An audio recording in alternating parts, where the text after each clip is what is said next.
el sistema estructural, el modelo cortante de masas concentradas. Y aquí también, esto también hay que tener en cuenta, para propósito de esta norma, las estructuras de concreto armado y albañilería podrán ser diseñadas considerando las inercias de las secciones brutas, ignorando la fisuración y el refuerzo. O sea, trabajar con secciones brutas y no secciones agrietadas. Esto también ha generado una polémica. Hoy en día nos han encargado un estudio que estamos haciendo nosotros, la influencia del agrietamiento en el análisis para nuestras estructuras mediante un análisis no lineal tiempo-historia.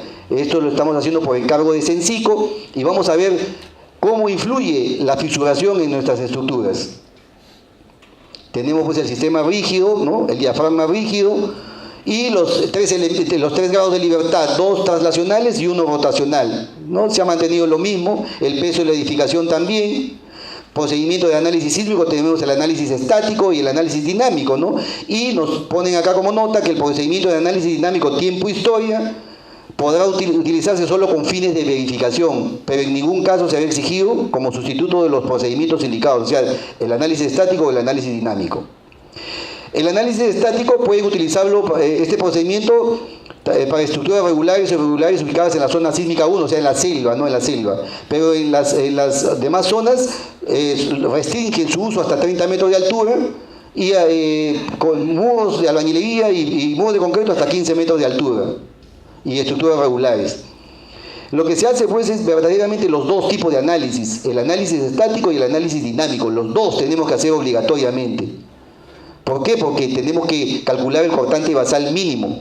La fuerza cortante basal está definida por esta famosa fórmula que todos nosotros lo conocemos, y el valor de C sobre R mayor o igual que 0.125. Hoy en día están proponiendo en la nueva propuesta de la norma 0.11. O sea, los edificios altos, sobre todo los edificios altos, van a ser diseñados con menor fuerza cortante. También había una variación en la distribución de la fuerza estática en la altura, con este valor de K, que para periodos menores o iguales a 0.5 segundos sería 1 lineal, pero ya para periodos mayores a 0.5 ya hay un cambio, entonces esto ya se transforma ya en una especie de parábola. Los valores del cálculo del periodo de derivación permanecen iguales, pero yo les diría de que para calcular el periodo estático no calculen con esta fórmula. Esta fórmula pues es muy conservadora. Utilicen la fórmula de Rayleigh. Esta fórmula de Rayleigh ustedes lo pueden rápidamente sacar de un programa de cómputo, de análisis, por ejemplo, el ETABS, el MIDAS, etc. Pero nos da valores muy aproximados al periodo que obtenemos de esos programas, ¿no? del análisis, del análisis dinámico. Mientras que estos periodos dan valores muy pequeños comparados con esto, ¿no?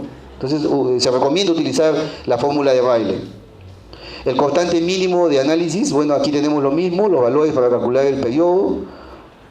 Para estructuras tenemos de pórticos, de muros. La excentricidad accidental sigue lo mismo, 5% del edificio. La fuerza sísmica vertical, 2/3 partes del ZUSC. El análisis dinámico modal espectral, este es el análisis que estamos más familiarizados, ¿no? Y tenemos que tener masas participativas que tengan sean mayores al 90%, también los programas de cómputo hoy día nos dan rápidamente.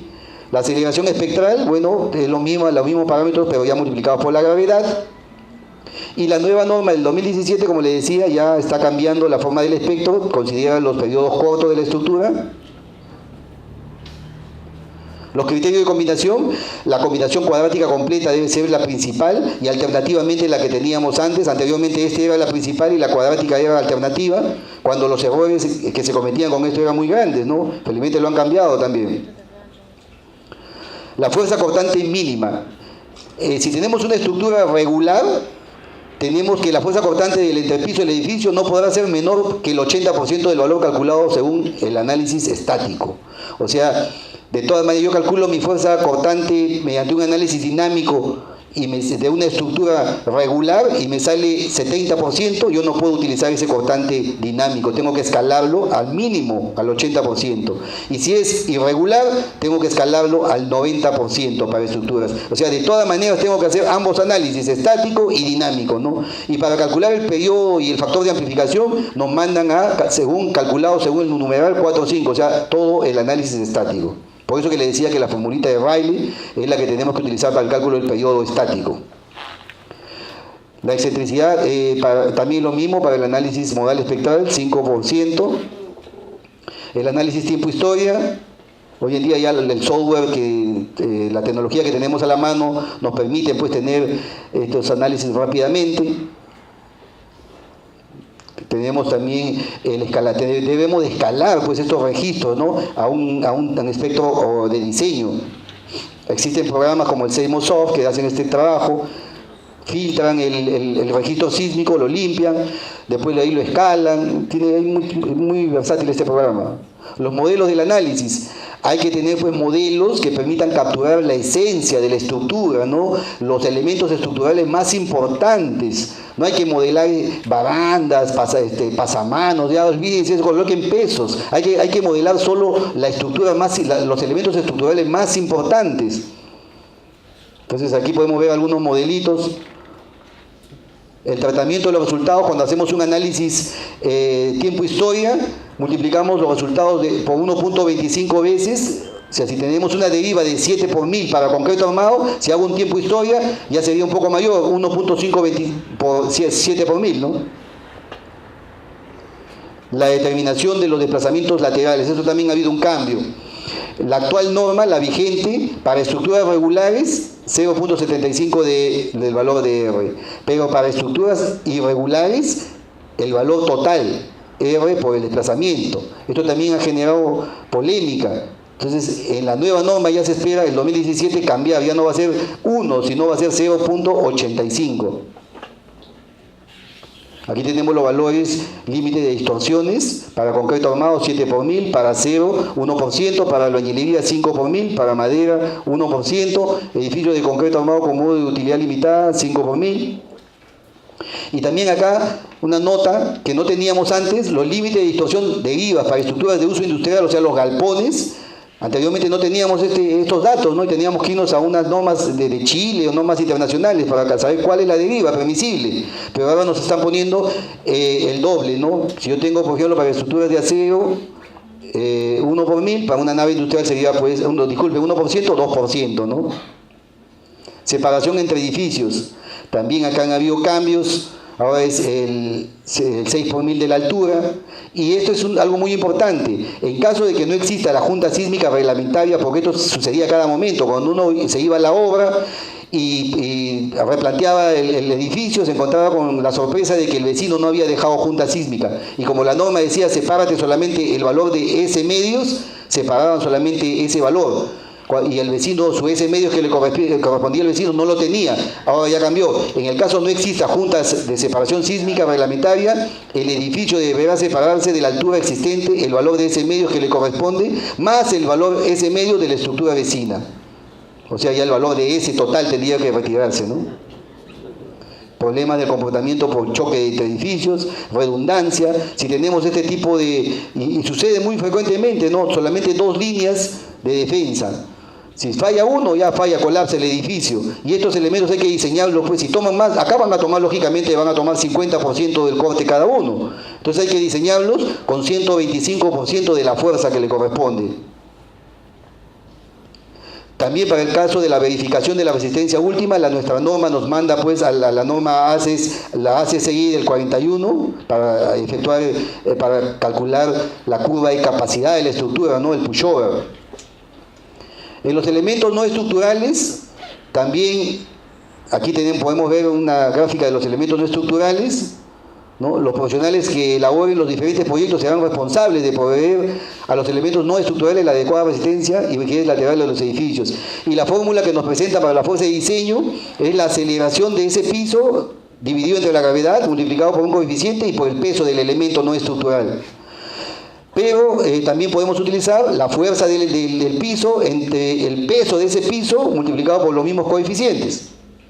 Ahí tenemos los coeficientes, los valores de C sub 1 que están en la norma. Tenemos diferentes elementos y también nos dan fuerzas mínimas horizontales, ¿no? En función de estos parámetros. Para las cimentaciones, bueno, tenemos lo mismo. Para las cimentaciones también, para calcular los esfuerzos admisibles, o sea, las presiones que ejercen en el terreno, la capacidad portante, si pasamos o no pasamos de la capacidad portante del terreno, hay que multiplicar las acciones sísmicas por 0.8. El momento de volteo es de 1.2 y para cimentaciones sobre suelos flexibles o de baja capacidad portante, ¿no? Tanto zapatas aisladas con o sin pilotes para suelos S3 y S4 y para las zonas 4 y 3 hay que tener elementos de conexión, hay que utilizar vigas de conexión, ¿no? Para la evaluación, reparación y reforzamiento hay muy poco, pero las salvedades que ahora nos mandan a este documento muy importante, que es el FEMA, ¿no? El documento del FEMA P420, que es un documento muy completo, que bastante detalles, incluso hay gráficos. Para la instrumentación, edificios con más de 10.000 metros cuadrados deberán de contar con una estación acelerográfica. Y también aquí la norma indica que en edificios con más de 20 pisos, o en aquellos con dispositivos de disipación de energía o aislamiento de base, de cualquier altura, se requiere además de una estación acelerométrica en la base, otra adicional en la azotea o en el nivel inferior del techo. O sea, tenemos que tener dos. Y esto es la norma del 2017, están responsabilizando ahora a nosotros los revisores. La responsabilidad del cumplimiento de estas exigencias será del funcionario que apruebe el proyecto de la edificación y del funcionario que otorgue la conformidad de la obra. Sí, porque muchas edificaciones de 10.000 metros cuadrados no tienen pues acelerógrafo, ¿no? Cuando deberían de tener, porque esto está vigente hace mucho tiempo. Para requisitos de ubicación, bueno, debe estar en una ubicación apropiada, tener buena iluminación, ventilación, suministro de energía eléctrica. Para el mantenimiento, la responsabilidad del propietario se mantiene por 10 años y la disponibilidad de datos está por el Centro Nacional de Monitoreo Sísmico del IGP. Y aquí vemos un procedimiento sugerido para la determinación de las acciones sísmicas. La primera etapa es el peligro sísmico. La zona donde está ubicado nuestro edificio, el suelo, los periodos del suelo, T sub P, T sub L y las amplificaciones. La etapa 2, la caracterización del edificio. ¿Para qué lo vamos a usar? El sistema estructural que hemos definido, el coeficiente de reducción inicial, las irregularidades, la restricción de irregularidades, ¿no? Luego en la etapa 3, el análisis estructural, hay que hacer un buen modelo matemático, calcular el peso, el análisis estático, el análisis dinámico, y la validación, la etapa 4, la validación de la estructura, la revisión de las hipótesis de análisis, y si no cumple, pues revisamos y calculamos nuevamente, así hacemos el análisis hasta que todo cumpla correctamente. Bueno, señores, eso sería la presentación del día de hoy, y si hay alguna pregunta, alguna duda, estoy llano a resolverlas. Muchas gracias.